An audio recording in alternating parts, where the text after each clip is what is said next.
అపరిమితమైన రాజకీయ పాలనాధికారాలున్న ఒక నేత వాటిని ప్రజాక్షేమం కోసం కాకుండా స్వప్రయోజనాల కోసం ఉపయోగిస్తే ఎలా ఉంటుంది?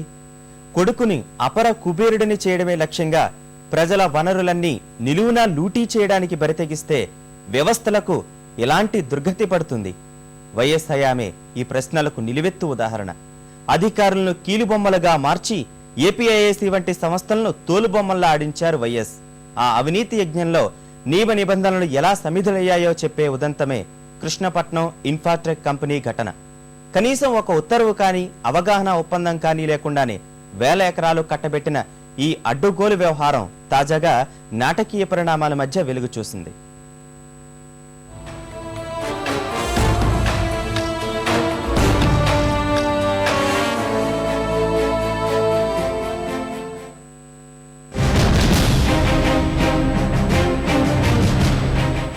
వైఎస్ రాజశేఖర రెడ్డికి ఆత్మీయంగా మెలిగిన కృష్ణపట్నం పోర్టు గ్రూపునకు సంబంధించిందే కృష్ణపట్నం ఇన్ఫ్రోటెక్.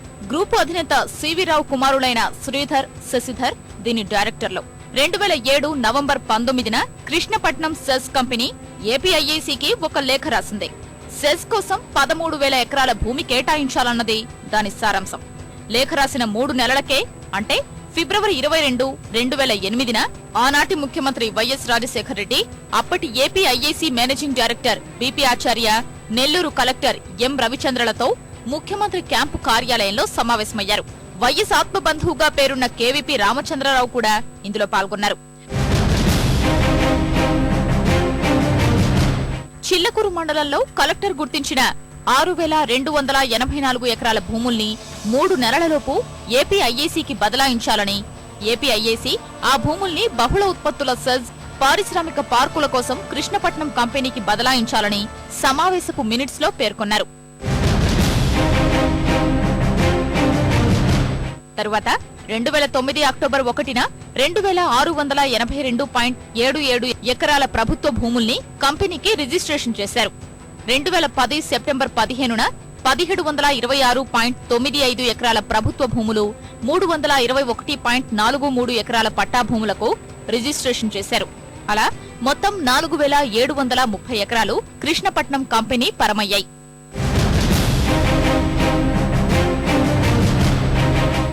కృష్ణపట్నం కంపెనీకి భూములు కట్టబెట్టే క్రమంలో పారదర్శకతకు పాతరేశారు. వైఎస్ ఏది చెబితే అది చేయడానికి అలవాటు పడ్డ బీపీ ఆచార్య పాలనలో ఎంతో కీలకమైన జీవో గాని, ఎంఓయూ గాని లేకుండానే భూసంతర్పణ చేసేశారు. ప్రభుత్వ భూములు పొందిన కంపెనీలు భవిష్యత్తులో వాటిని ఉల్లంఘిస్తే చర్యలు తీసుకునేందుకు ప్రభుత్వానికి అవగాహన ఒప్పందం ఓ బలమైన ప్రాతిపదిక అవుతుంది. వైఎస్ హయాంలోనూ వాన్పిక్, ఇందూ టెక్ జోన్, లేపాక్షి వంటి సంస్థలతో ఇలాంటి ఒప్పందాలు జరిగాయి. చివరకు గాలి జనార్దన్ రెడ్డికి చెందిన బ్రాహ్మణి స్టీల్స్ తోనూ ఎంఓయూ జరిగింది. కొద్ది రోజుల కిందట రాష్ట్ర మంత్రివర్గం బ్రాహ్మణి స్టీల్స్ కు ఇచ్చిన భూముల్ని రద్దు చేసేటప్పుడు కూడా ఎంఓయూను ప్రాతిపదికగా చేసుకుంది. కృష్ణపట్నం కంపెనీ విషయంలో అలాంటి అవగాహన ఒప్పందం కుదుర్చుకోవాలన్న స్పృహ లేకుండా ఆనాటి వైఎస్ ప్రభుత్వం వ్యవహరించింది.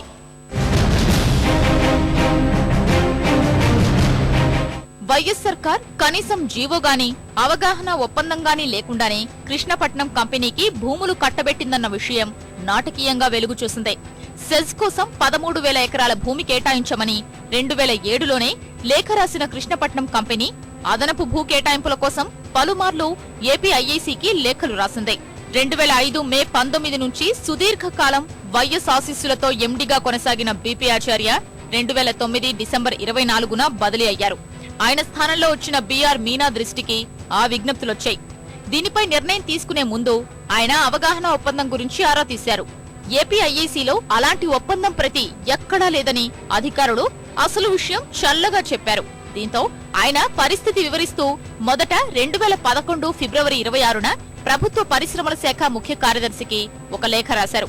దానికి ప్రభుత్వం నుంచి స్పందన లేకపోవడంతో దాదాపు ఏడాది తరువాత 2012 జనవరి 6న మరో లేఖ రాశారు. ఫలితం శూన్యం. ప్రభుత్వానికి ఏపీఐఏసీ ఎండీగా మీనా రాసిన లేఖల్ని ఈనాడు, ఈటీవీ ప్రతినిధి సమాచార హక్కు దరఖాస్తు ద్వారా సేకరించారు. ఎంఓయూ ప్రతి అందజేయాలని పరిశ్రమల శాఖ కార్యదర్శికి కూడా ఈనాడు, ఈటీవీ ప్రతినిధి దరఖాస్తు చేశారు. దీన్ని పరిశ్రమల శాఖ ఏపీ ఐఐసికి పంపి ఆ విషయాన్ని ప్రతినిధికి తెలిపింది. చివరకు అసలు ప్రభుత్వానికి కృష్ణపట్నం ఇన్ఫ్రాటెక్ కంపెనీకి మధ్య ఎంఓయూ అనేది లేనేలేదని ఈనాడు ఈటీవీ ప్రతినిధికి ఈ నెల 4వ తేదీన ఏపీ ఐఐసి స్పష్టం చేసింది. కృష్ణపట్నం కంపెనీ వ్యవహారంలో వైఎస్ సర్కార్ ఎంత అడ్డగోలుగా వ్యవహరించిందో చెప్పడానికి ఏపీ ఐఐసి 2011లో రూపొందించిన ఓ అంతర్గత నోట్ అద్దం పడుతుంది. సెజ్ కంపెనీకి అదనపు కేటాయింపులపై చర్చించే క్రమంలోనే ఈ నోట్ రూపొందింది. ఏపీ ఐఐసి ప్రమేయం లేకుండానే కృష్ణపట్నం సెజ్ కంపెనీ ప్రమోటర్లే ధర నిర్ణయించారని నోట్లో పేర్కొన్నారు.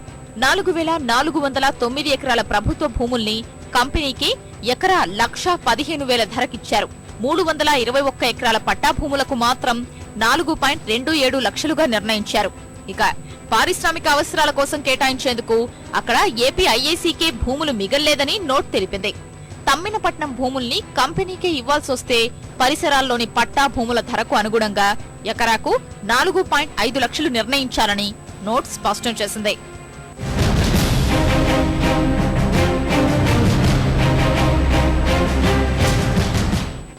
కృష్ణపట్నం ఇన్ఫ్రాటెక్ కంపెనీ విషయంలోనూ క్విడ్ ప్రో కో వ్యవహారం చోటు చేసుకుంది.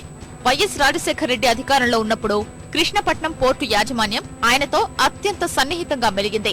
సిక్కింలో 330 మెగావాట్ల సామర్థ్యం గల విద్యుత్ కర్మాగారం నిర్మించేందుకు అనుమతి ఉన్న హిముర్జా ఇన్ఫ్రా ప్రైవేట్ లిమిటెడ్ అనే కంపెనీ జగన్ పరమయ్యే ప్రక్రియలో కృష్ణపట్నం ఇన్ఫ్రాటెక్ డైరెక్టర్లైన శ్రీధర్, శశిధర్ పాత్ర పోషించారు. ఈ కంపెనీని 2005 నవంబర్ 28న నమోదు చేశారు. 2 రోజులకు ఆ కంపెనీలో శ్రీధర్, శశిధర్ డైరెక్టర్లయ్యారు. 2008 మే 12న జగన్ మనుషులు సజ్జల దివాకర్ రెడ్డి, నర్రెడ్డి గంగిరెడ్డి అందులో డైరెక్టర్లయ్యారు. తరువాత 2008 జూలై 25న జగన్ మనుషులు హరీష్ సి కామర్తి, జేజే రెడ్డి డైరెక్టర్లుగా చేరారు. అదే రోజు శ్రీధర్, శశిధర్ తప్పుకున్నారు. 2009 అక్టోబర్ 19న జగన్ సతీమణి భారతి కంపెనీలో మెజారిటీ షేర్లు తీసుకుని యజమానయ్యారు. ఇక హిముర్జా ఇన్ఫ్రాకు మాతృ సంస్థ అయిన హిముర్జా ప్రైవేట్ లిమిటెడ్ లో కృష్ణపట్నం గ్రూప్ కంపెనీ అయిన నవయుగ 10 కోట్ల రూపాయలు పెట్టుబడి పెట్టింది. అలాగే అందులోనే అథెనా ఇన్ఫ్రా ప్రాజెక్ట్స్ అనే సంస్థ 11.5 కోట్లు పెట్టుబడి పెట్టింది. వ్యాన్పిక్ అధినేత నిమ్మగడ్డ ప్రసాద్ 2006 నుంచి 2009 వరకు అథెనా ఇన్ఫ్రాలో డైరెక్టర్ గా ఉండడం గమనార్హం. ఇక కృష్ణపట్నంలో infratech company managing director K Prabhakar Reddy ఎవరో కాదు. ఆయన వైఎస్ హయాంలో ముఖ్యమంత్రికి అదనపు కార్యదర్శిగా పదవీ విరమణ చేసి కృష్ణపట్నం కంపెనీలో చేరారు.